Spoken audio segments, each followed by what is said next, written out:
कोल्हे परिवारातील सदस्यांनी राजधानी दिल्लीमध्ये केंद्रीय गृहमंत्री अमित शहा यांच्यासोबत त्यांची बैठक पार पडली। या बैठकीत मनधरणी करण्यात भाजपला यश आलंय। बैठकीला उपमुख्यमंत्री देवेंद्र फडणवीस सुद्धा उपस्थित होते। तर कोल्हे परिवाराच्या मनधरणीनंतर अहमदनगर जिल्ह्याच्या कोपरगाव विधानसभा मतदारसंघातील महायुतीचा पेच सुटलाय। कोल्हे परिवारातील माजी आमदार स्नेहलता कोल्हे आणि विवेक कोल्हे कोपरगाव विधानसभा मतदारसंघातून निवडणूक लढवण्यास इच्छुक होते। मात्र कोपरगाव मतदारसंघ अजित पवारांच्या राष्ट्रवादीला गेल्यामुळे मतदारसंघात पेच निर्माण झाला होता आणि याच संदर्भात कोल्हे कुटुंबियांनी अमित शहांची दिल्लीमध्ये जाऊन भेट घेतली आणि त्यात आता कोपरगाव मतदारसंघातला पेच या भेटीनंतर सुटलाय। कोपरगाव मतदारसंघ राष्ट्रवादीच्या वाटेला गेला होता आणि म्हणूनच कोल्हे परिवार नाराज होता। अधिक माहितीसाठी जाऊयात, आमचे प्रतिनिधी तुषार उपणवार आपल्या सोबत आहेत। तुषार, कोल्हे परिवारानं दिल्लीमध्ये जाऊन अमित शहांची भेट घेतली, त्यानंतर काय? श्वेता, आपण पाहिलं असेल तर कोपरगावचा पेच हा दिल्ली दरबारी अखेर पोहोचलेला आहे। देवेंद्र फडणवीसांना या संदर्भातली मध्यस्थी अमित शहा यांच्या समोर करावी लागली, कारण की कोपरगाव हा मतदारसंघ राष्ट्रवादी अजित पवार गट यांच्या वाटेला गेलेला आहे। कारण की विद्यमान आमदार आशुतोष काळेंना या ठिकाणी पुन्हा उमेदवारी देण्यात आली। मात्र जे कोल्हे परिवार आहे ते गेल्या अनेक वर्षांपासून भाजपामध्ये याच मतदारसंघामध्ये काम करत आहे आणि त्यांचा क्लेम देखील होता की कोपरगावची जागा ही भाजपाला मिळावी। मात्र या ठिकाणी महायुतीच्या फॉर्म्युल्यानुसार जी सिटिंग जागा आहे ती जागा महायुतीमध्ये त्या पक्षाला देण्यात आलेली आहे आणि अर्थात ही जागा आशुतोष काळे यांना राष्ट्रवादीला देण्यात आली। मात्र या संदर्भात स्नेहलता कोल्हे यांनी नाराजी देवेंद्र फडणवीस यांच्याकडे उघडपणे व्यक्त केली होती। अखेर देवेंद्र फडणवीसांना अमित शहा यांच्या दरबारी जाऊन हा पेच प्रसंग सोडवावा लागला। अमित शहा आणि देवेंद्र फडणवीस या दोघांनीही संयुक्तपणे कोल्हे कुटुंबियांना या ठिकाणी प्रॉमिस दिलेला आहे की येणाऱ्या काळामध्ये तुम्हाला आम्ही राजकीय ताकद देऊ। त्यामुळे महायुतीमधला जो पेच प्रसंग आहे तो पेच प्रसंग सोडवण्यामध्ये देवेंद्र फडणवीसांना यश आल्याचं पाहायला मिळत आहे। कारण की भाजपाची जी पहिली यादी जाहीर झाली या यादीनंतर पुढच्या 72 तासामध्ये अद्याप कोणतीही यादी जाहीर झाली नाही। कारण की गेल्या अनेक दिवसांपासून सागर निवासस्थानी इच्छुक आणि नाराजींची संख्या मोठ्या प्रमाणात वाढते। त्यातच कोल्हे कुटुंबाची नाराजी आता देवेंद्र फडणवीसांनी अखेर दिल्ली दरबारी पूर्ण केलेली आहे। त्यांनी प्रॉमिस केलेलं आहे। धन्यवाद या सगळ्या माहितीसाठी। तर यातून काय निष्पन्न झालंय, तर कोल्हे परिवाराची नाराजी दूर करण्यात भाजपला यश आलंय। महाराष्ट्र नवनिर्माण सेना सत्ता येईल एवढे उमेदवार उभे करते। त्यामुळे नंतर जेव्हा हे होईल, निवडणूक होतील, तेव्हा बघू काय परिस्थिती असेल त्याप्रमाणे निर्णय घेऊ।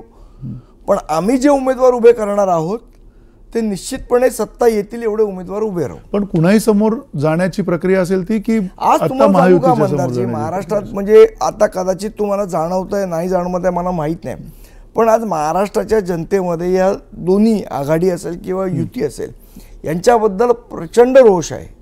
ज्या पद्धतीचं राजकारण झालेलं आहे, नैतिकता सगळी खुंटीला टांगून राजकारण झालेलं आहे। लोकांना पर्याय पाहिजे आणि तो राजसाहेब ठाकरे आहेत, महाराष्ट्र नवनिर्माण सेना आहे आणि मला निश्चितपणे खात्री आहे की लोक आमचा पर्याय निवडतील। लोक या दोघांनाही कंटाळलेली आहेत। पण ते जे उमेदवार दिले गेलेले, जर ठाणे शहरामध्ये उमेदवार दिले तो भाजपच्या उमेदवाराच्या समोर उभा आहे। अर्थात तिकडे महाआघाडीचा पण कोणतरी असणारच आहे उमेदवार। पण हे सगळं करत असताना तुम्ही युती किंवा आघाडी अशा अर्थाने हा पक्ष उतरलेलाच नाही। महाराष्ट्र नवनिर्माण सेना हा पक्ष हा पूर्णपणे निवडणुकीमध्ये सामोरं जाण्यासाठीच उतरला असं तुमचं म्हणणं आहे? हो। पण मग अशा वेळेला लोकांनी तुमच्याकडे मोठ्या अपेक्षेने मतदान केल्यानंतर उद्या तुम्ही महायुतीमध्ये कुठल्या तरी बसलेले असाल किंवा महाआघाडीमध्ये बसलेले असाल किंवा आणखीन कुठल्या तरी नव्या आघाडीमध्ये महाराष्ट्राच्या हिताचे निर्णयच राजसाहेब ठाकरे घेतील।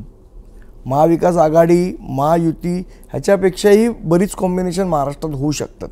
त्यामुळे आपण निवडणूक एकदा होऊ द्या, निश्चितपणे पुन्हा एकदा मला बोलू, आपण त्याच्यावर चर्चा करू।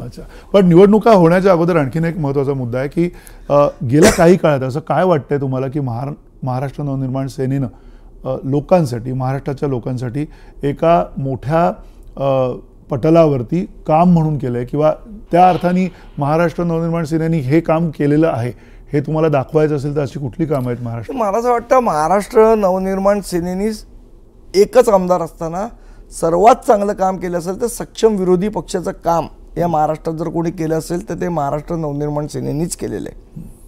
बाकी मला सांगा नाही तर विरोधी पक्ष कोण?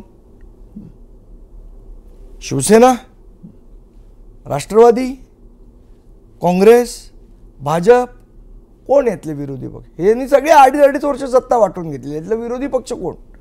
एकमेव महाराष्ट्र नवनिर्माण सेना आहे ज्यांनी लोकांचे प्रश्न सरकार दरबारी मांडण्याचं काम केलं. आपल्याला आठवत असेल कोरोनाच्या काळामध्ये हे सगळे घरी बसलेले होते.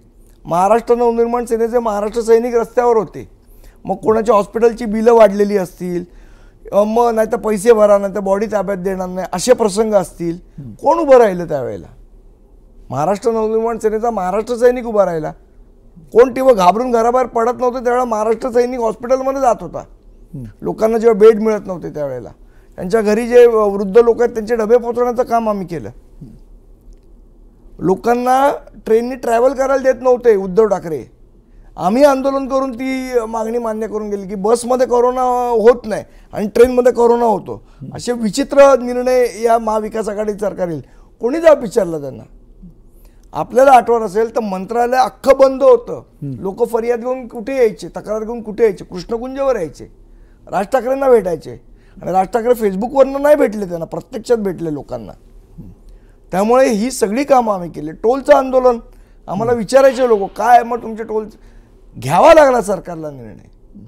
त्यामुळे लोकांमध्ये एक विश्वास आहे की आपल्या जर काही समस्या असतील आपण राज ठाकरेंकडे गेलो तर त्या समस्या मार्गी लागू शकतात. हा विश्वास निर्माण करण्याचं काम गेल्या अनेक वर्षातल्या आम्ही केलेल्या आंदोलनामुळे लोकांच्या मनात विश्वास निर्माण झाला आहे. आणि जो विश्वास एकदा विरोधी पक्षावर झाला की तोच विरोधी पक्ष सत्ताच्या दिशेने वाटचाल करत असतो. ती वाटचाल आमची चालू झाली. पण हा विश्वासाचा जो प्रश्न आहे तो विश्वासाचा प्रश्न फार महत्त्वाचा आहे. त्याचं कारण गेले काही काळात राज ठाकरे यांची जी भूमिका आहे त्या भूमिकेमध्ये जे काही बदल झाले त्या बदलांमध्ये सगळ्यात महत्त्वाचा आणखीन एक मोठा मुद्दा हा होता की राज ठाकरेंनी सातत्यानं महायुतीतल्या नेत्यांच्याबद्दल पण एक सहानुभूतीपूर्वक विधानं केलेली आहेत किंवा त्यांनी जाहीरपणे केंद्र सरकारबद्दल सुद्धा विधानं केलेली आहेत. सो अशा वेळेला हा विश्वास महाराष्ट्र नवनिर्माण सेनेला ह्या बाजूला बघायचं की त्या बाजूला बघायचं, असा ज्यावेळेला लोकांना निर्णय घ्यायचा असेल उद्या मतदान करताना त्यावेळेला लोकांनी त्यांच्याकडे कुठल्या दृष्टीने बघितलं पाहिजे? मंदारजी, मी तुम्हाला एक प्रश्न विचारतो. समजा एखादं अनाथ आश्रम असेल, तिकडे जाऊन मी समजा ब्लँकेट वाटले, जेवण वाटलं, त्यांची मदत केली, तुम्ही माझी बातमी दाखवलीत, तुम्ही कौतुक कराल, संदीप देशपांडे यांनी चांगलं काम केलं.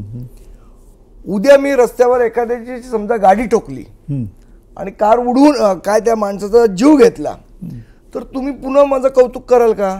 तुम्ही म्हणणार संदीप देशपांडेंनी चुकीचं काम केलं. मग जर बुधवारी मी अनाथ आश्रमात जर ब्लँकेट आणि हे वाटले आणि बुधवारी तुम्ही बातमी दाखवली संदीप देशपांडे चांगले, ते चांगलं काम करतात, आणि गुरुवारी मी जाऊन गाडी ठोकली आणि एखाद्या माणसाचा जीव घेतला तर तुम्ही गुरुवारी माझी वाईट बातमी दाखवली, तर लोकमतनी आपली भूमिका बदलली, TV 18 लोकमतनी आपली भूमिका बदलली असं आपण म्हणायचं का? नाही ना. कारण बुधवारचं जे माझं वागणं होतं ते खरोखर चांगलं होतं म्हणून तुम्ही कौतुक केलं, गुरुवारचं माझं वागणं खरोखर वाईट होतं म्हणून तुम्ही या निवडणुकांमध्ये तसंच मोदी साहेबांच्या बाबतीत ज्यावेळेला आम्हाला भूमिका पटली नाही, चुकीची वाटली, त्यावेळेला आम्ही बोलणार. ज्यावेळेला त्यांनी चांगलं काम केलं एखादं त्यावेळेला कौतुकी करणार. ह्याला भूमिका बदलणं म्हणतात नाही. भूमिका बदलणं कशाला म्हणतात? 2019 मध्ये भारतीय जनता पक्ष आणि शिवसेना यांनी एकत्रित निवडणुका लढवल्या. एकत्रित निवडणुका लढवल्यानंतर मुख्यमंत्री पदाचं त्यांची जी काय बंद दरवाज्यात चर्चा झाली कोणालाच माहिती नाही, तुम्हाला माहिती ना मला माहिती. त्याच्यानंतर जाऊन उद्धवसाहेब ठाकरे पवार साहेबांच्या मांडीवर जाऊन बसले ना, त्याला भूमिका बदलणं म्हणतात. 2017 मध्ये शिवसेना आणि भाजप दोघांनी एकमेकांच्या विरोधात महानगरपालिकेची निवडणूक लढवली, एकमेकांना शिव्या घातल्या, जबड्यात घालून हात मोजणी दात म्हणाले देवेंद्र फडणवीस साहेब, आणि त्याच फडणवीस साहेबांनी शिवसेनेला पुन्हा महानगरपालिकेत आम्ही पारेदार आहोत, आम्ही सगळं बघू वगैरे म्हणाले, त्यांना पाठिंबा दिला. त्याला भूमिका बदलणं म्हणतात.